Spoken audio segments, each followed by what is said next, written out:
from Texas by Derrick Crowe. He's political director at the Brave New Foundation think tank. Thanks very much indeed, Derrick, for being with us here on RT. Thank you. Well, this attack, and it's indeed ongoing, it's continuing through the night by all reports.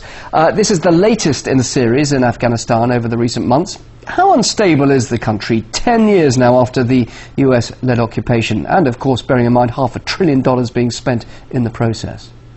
Well, that cost should be in every person's mind that's on the hook for taxpayer dollars here in the United States. What those attacks show is that the war in Afghanistan hasn't made Americans safer, and it's not worth the cost.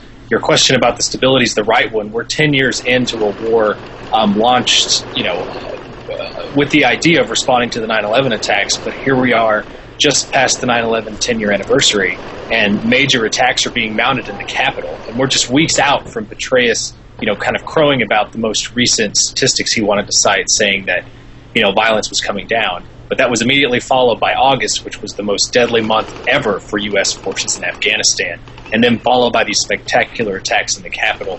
It shows that the military approach in Afghanistan simply hasn't worked. All right, you're looking back at what hasn't worked, but let's look at the present situation and the future. You're, of course, against military involvement in Afghanistan, but surely the level of violence we're seeing today and in the numerous other attacks we've been talking about, there is now a need for a massive security presence, isn't it, to protect ordinary people and, indeed, to stop the Taliban returning to power?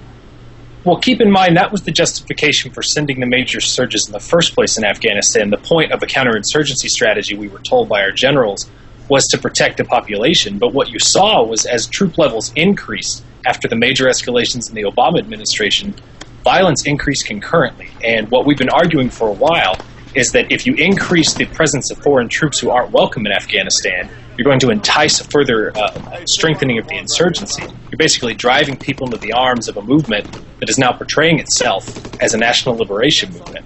What we've been arguing for some time is that the United States needs to let go of a military-centric strategy and instead get serious about negotiations with the Taliban, because it's not realistic, based on what we've seen from the strategy so far.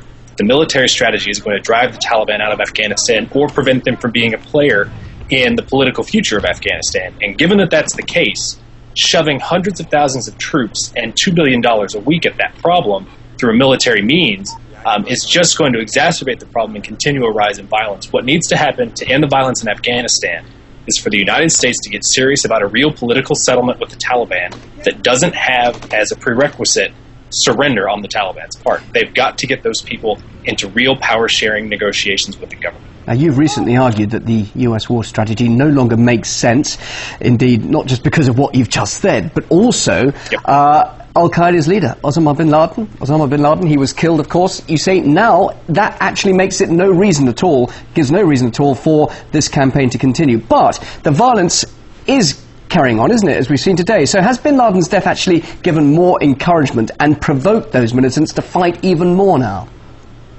I don't think that's what's happening. I think what's happening is that because the United States didn't respond to their primary justification for the war being achieved, which was the killing of Osama bin Laden, that has lent credence to the Taliban argument with the local people that the United States has its own purposes in Afghanistan that don't match their publicly stated purposes in Afghanistan.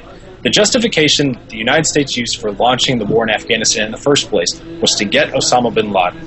And they targeted the Taliban because they said the Taliban were shielding him and that they weren't turning him over. But now that he's dead, and the United States didn't immediately respond by saying we were going to begin withdrawing troops, that has given the Taliban even more recruitment abilities to be able to say that what's happening here is the United States is occupying Afghanistan. The conflation between the Taliban and Osama bin Laden was always the wrong thing to do from a military perspective in the first place. By not withdrawing troops, the encouragement that they're given to the insurgency is that they have this ability to continue to recruit people against a foreign occupier. That's what's really happening in Afghanistan right now. So what do you make of the future then? Anders Fogh Rasmussen, the head of NATO, he says that he's confident the Afghans will eventually be able to handle their own security. What do you make of that? And indeed, what is your prediction for Afghanistan and what should be done?